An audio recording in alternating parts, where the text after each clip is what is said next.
मधु की नजर अपने ससुर के कमरे की ओर गई। वहां वो मोनिका को खड़ी देखकर चौंक गई। मोनिका के हाथ में एक छोटी सी कटोरी थी जिसमें सुगंधित तेल था, जिसकी खुशबू हवा में फैल रही थी। मोनिका ने धीरे से दरवाजा खटखटाया और फिर अंदर चली गई। मधु ने देखा कि दरवाजा अंदर से बंद हो गया। यह दृश्य मधु के लिए रहस्यमय था। वो सोचने लगी, इतनी रात को जेठानी जी ससुर जी के कमरे में तेल की कटोरी लेकर क्यों गई? क्या वो कोई खास देखभाल कर रही है या फिर कोई और बात है? उत्तराखंडी के पास एक गांव में एक संपन्न परिवार रहता था, जिसमें एक मुखिया थे दिनेश शर्मा। एक 55 वर्षीय जिम्मेदार इंसान थे जो अपनी मेहनत और ईमानदारी से गांव में सम्मानित थे। उनकी पत्नी इस दुनिया को 10 साल पहले ही छोड़कर चली गई थी। अब दिनेश के जीवन में कोई साथी नहीं था और दिनेश के 2 बेटे थे। बड़ा बेटा विवेक, जो दिल्ली में कंपनी में काम करता था और साल में 2 बार ही घर आता था। छोटा बेटा प्रवीण, जिसकी शादी को कुछ चंद महीने ही हुए थे। प्रवीण की नई नवीली दुल्हन थी मधु, एक खूबसूरत, समझदार और जिज्ञासुक लड़की है जिसके चेहरे की मुस्कान और आंखों की चमक हर किसी को आकर्षित करती थी। विवेक की पत्नी थी मोनिका, जो अपनी सादगी और देखभाल करने वाले स्वभाव के लिए जानी जाती थी।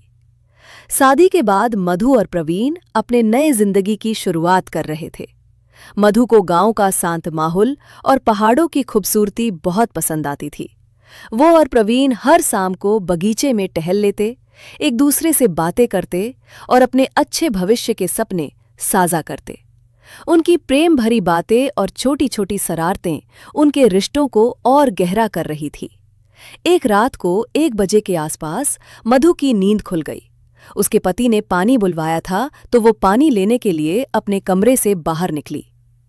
घर में सन्नाटा था, सिर्फ हल्की आवाज और दूर कहीं कुत्तों के भौंकन के आवाज आ रही थी। जैसे ही वो रसोई की ओर बढ़ी, मधु की नजर अपने ससुर के कमरे की ओर गई। वहां वो मोनिका को खड़ी देखकर चौंक गई। मोनिका के हाथ में एक छोटी सी कटोरी थी जिसमें सुगंधित तेल था, जिसकी खुशबू हवा में फैल रही थी। मोनिका ने धीरे से दरवाजा खटखटाया और फिर अंदर चली गई। मधु ने देखा कि दरवाजा अंदर से बंद हो गया। ये दृश्य मधु के लिए रहस्यमयी था। वो सोचने लगी, इतनी रात को जेठानी जी ससुर जी के कमरे में तेल की कटोरी लेकर क्यों गई? क्या वो कोई खास देखभाल कर रही है या फिर कोई और बात है? मधु का मन जिज्ञासा से भर गया। वो रसोई से पानी लेकर वापस लौटी, लेकिन उसका ध्यान अब उस रहस्य को सुलझाने में था। जब वो अपने कमरे के पास पहुंची तो उसने फैसला किया कि वो मोनिका के बाहर आने का इंतजार करेगी। लगभग 1 घंटे बाद दिनेश के कमरे का दरवाजा खुला। मोनिका बाहर निकली, लेकिन वो थोड़ा थकी हुई लग रही थी। उसकी चाल में एक अजीब सा बदलाव था, जैसे वो बहुत आराम से चल रही हो। मधु ने गौर किया कि मोनिका के चेहरे पर एक हल्की मुस्कान थी और उसकी आंखों में एक चमक थी। मधु का मन और उलझन में पड़ गया था। वो सोचने लगी, ये क्या माजरा है? जेठानी जी इतनी रात को ससुर जी के कमरे में क्या कर रही थी और ये तेल के कटोरी का क्या राज है? मुझे इसका पता लगाना पड़ेगा। अगले दिन मधु ने इस रहस्य को सुलझाने का मन बना लिया। वो रसोई में मोनिका के साथ चाय बनाते हुए बात शुरू कर दी। मधु ने कहा, जेठानी जी, आप रात को ससुर जी के कमरे में तेल की कटोरी लेकर गई थी ना? कोई खास बात थी क्या? मधु ने शरारत भरी मुस्कान के साथ पूछा। मोनिका पहले तो थोड़ा शर्मा गई, फिर हंसते हुए बोली, अरे मधु, तू तो बड़ी जासूस है। कोई खास राज नहीं है। ससुर जी को कहीं दिनों से पैरों में दर्द हो रहा था। मैंने सुना कि गरम तेल की मालिश से आराम मिलता है, तो मैं उनकी मदद करने गई थी। लेकिन हाँ, एक बात बताऊं, ये तेल कोई साधारण सा तेल नहीं था। ये मैंने खास जड़ी बूटियों से बनाया था, जो विवेक ने दिल्ली से मंगवाया था। वो चाहते थे कि ससुर जी को जल्दी आराम मिले। मधु ने राहत की सांस ली। मधु अपने मन में बोली, चलो अच्छा है, वरना मैं तो कुछ और ही सोच रही थी। लेकिन मधु की जिज्ञासा अभी खत्म नहीं हुई थी। वो बोली, जेठानी जी, आप तो बहुत रोमांटिक है। विवेक भैया के लिए इतना सोचती हैं और ससुर जी की भी इतनी देखभाल करती हैं। मुझे भी कुछ सीखना होगा आपसे। मोनिका ने हंसकर कहा, अरे मधु, शादीशुदा जिंदगी में प्यार और देखभाल ही सब कुछ है। छोटी छोटी बातें जैसे एक दूसरे का ख्याल रखना, रिश्ते को और खूबसूरत बनाती है। मोनिका की बातों ने मधु के मन में एक नया विचार जगाया। उसने सोचा कि वो भी प्रवीण के लिए कुछ खास करेगी, ताकि उनके बीच का प्यार और गहरा हो। उस रात जब प्रवीण ने थक कर घर लौटा, मधु ने कमरे को हल्की रोशनी वाले दियों से सजाया। उसने एक छोटी कटोरी की सुगंधित चंदन का तेल लाया और प्रवीण को बुलाया। प्रवीण, आज मैं तुम्हारी सारी थकन दूर कर दूंगी, मधु ने शरारत भरी मुस्कान के साथ कहा। प्रवीण आश्चर्यचकित होकर बोला, ये क्या सरप्राइज है? मधु ने उसे बिस्तर पर लेटाया और धीरे धीरे उनके कंधों और पैरों की मालिश शुरू की। चंदन की खुशबू कमरे में फैल गई और हल्की ठंडी हवा खिड़की से आ रही थी। प्रवीण ने मधु का हाथ पकड़ और कहा, तुम सच में मेरी जिंदगी और खूबसूरत बना रही हो।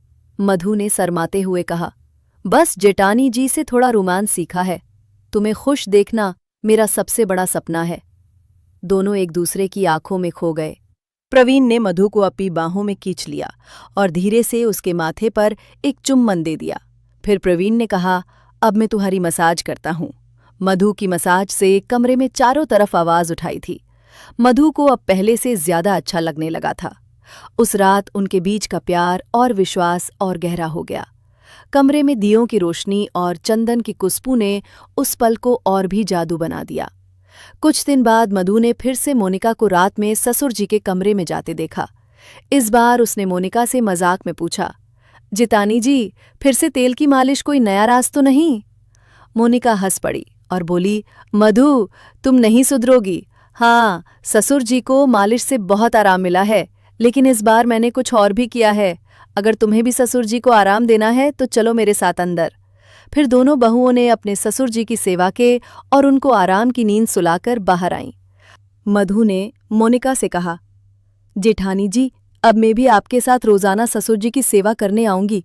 आज सेवा करने में जो मजा आया उसकी तो बात ही कुछ और है। मधु ने मोनिका की तारीफ की और सोचा कि वो भी अपने परिवार के लिए कुछ खास करेगी। उसने दिनेश के लिए एक खास डिनर की योजना बनाई, जिसमें सभी परिवार वाले एक साथ बैठे।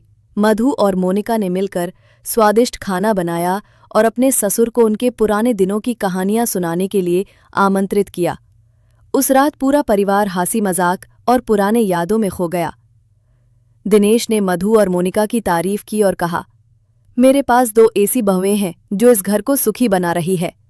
ये कहानी बताती है कि प्यार, देखभाल और छोटी छोटी रोमांटिक हरकतें न केवल पति पत्नी के रिश्ते को मजबूत करती है, बल्कि पूरे परिवार को एकजुट करती है। जो आपको ये कहानी कैसे लगी, कमेंट में बताएं और आपका एक सब्सक्राइब, जिससे मुझे सपोर्ट मिलता है और मैं आपके लिए नई नई कहानियां लेके आता हूं। तो प्लीज़ लाइक और सब्सक्राइब ज़रूर करें।